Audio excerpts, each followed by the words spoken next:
Channel के देखने वालों को खुश आमदीद कहता हूँ। उम्मीद करता हूँ कि आप सब लोग खैर व आफियत से होंगे।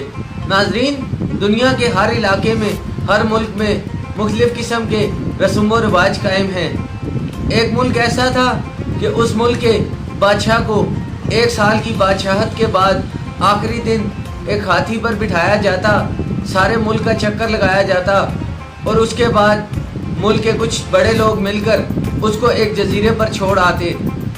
वो उस जजीरे पर रहता, वहाँ से वापस उसको मुल्क में आने की इजाज़त नहीं थी। एक दफ़ा मुल्क वाले बादशाह को छोड़कर वापस आ रहे थे कि उन्होंने देखा एक कश्ती समुंदर में डूब रही है। उस कश्ती में से एक शख्स एक लकड़ी के सहारे कुदरती तौर पर साहिल तक आ पहुँचा और वो बच गया। बाकी सारी कश्ती के लोग उस समुंदर में डूबकर मर गए। उन बड़े लोगों ने मिलकर फैसला किया कि इस शख्स को बादशाहत की ऑफ़र कराई जाए। उन्होंने उसको कहा कि तुम हमारे मुल्क के बादशाह बन जाओ। वो शख्स पहले हिचकिचाया, लेकिन मुल्क वाले लोगों ने उसको बताया, उसको सब कुछ समझाया, तो वो इस बात पर राज़ी हो गया कि मैं बादशाहत के लिए तैयार हूँ। उसके बाद उस शख्स को तमाम रस्म व रिवाज बता दिए गए। कुछ दिन के बाद उसने कुछ लोगों से कहा कि मुझे उस जजीरे पर लेकर जाया जाए जहाँ पर आप बादशाह को छोड़कर आते हैं। मुल्क के कुछ मोअज़्ज़िज़ लोग उस बादशाह को लेकर उस जजीरे की तरफ चल पड़े।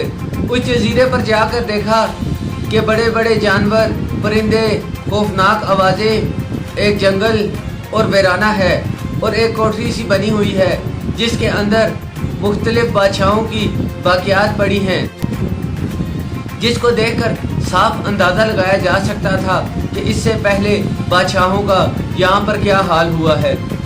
उस शख्स ने देखा और वो शख्स वापस चला आया। बादशाह वापस अपने शहर में आया और उसने गांव के कुछ मजबूत और ताकतवर किस्म के मज़दूरों को इकट्ठा किया और उस जजीरे पर भेज दिया। उन्हें भेजा गया कि वहाँ जाओ और सारे जानवर और परिंदों को जो इंसान के लिए ख़तरनाक हैं वहाँ पर हलाक कर दो।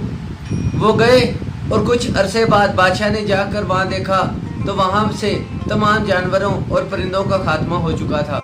बादशाह का हुक्म था तो वहाँ के तमाम दरख्त भी काट दिए गए। उसके बाद बादशाह ने एक दफ़ा फिर चक्कर लगाया और बादशाह ने कहा यहाँ पर खूबसूरत किस्म की क्यारियाँ और बागात बना दो।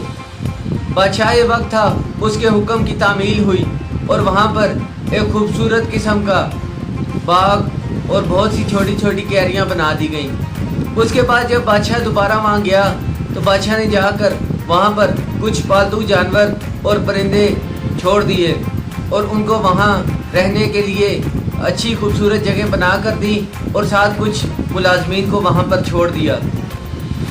जब बादशाह का साल मुकम्मल हुआ तो बादशाह हाथी पर बैठा, हीरे जवाहरात उसको ज़ेब तन कराए गए और जब उसको मुल्क में फिराया जा रहा था तो तमाम मुल्क के लोग उसको देखकर बहुत हैरान थे कि इससे पहले जितने भी बादशाह थे वो आखिरी दिन वहाँ पर जाते हुए रोया करते थे।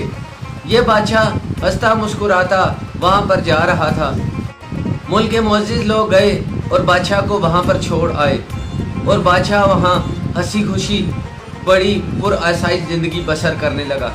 तो नाजरीन, इस वाक़या को आपके साथ शेयर करने का मकसद सिर्फ इतना था कि हर शख्स अपनी ज़िंदगी का बादशाह है, उसने अपनी मर्ज़ी से ये ज़िंदगी गुजारनी है। जिस तरह इस कहानी में पुराने बादशाहों ने अपनी दुनिया को आराम व आसाइश के साथ गुजारा और अपनी आखिरत को ख़राब कर दिया, लेकिन इस बादशाह ने अपनी इस दुनिया में ज़िंदगी को इतने अच्छे तरीके से गुजारा कि उसने अपने अगले जजीरे जाने के लिए पहले से ही वहाँ पर तैयारी कर ली थी।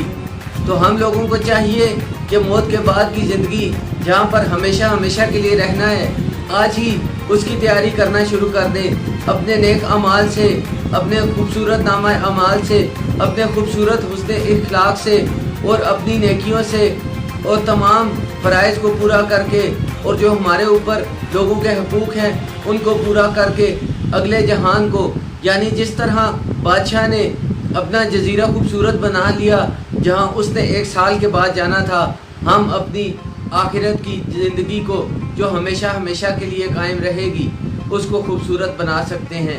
मैं उम्मीद करता हूँ कि मेरा वीडियो बनाने का मकसद आप तक ज़रूर पहुँचा होगा। मेरी हौसला अफजाई के लिए कमेंट बॉक्स में ज़रूर आगाह कीजिएगा। अपना और अपने घर वालों का ख्याल रखिएगा। मेरे चैनल को सब्सक्राइब कर लें और बेल आइकन को दबा लें। अल्लाह हाफिज़।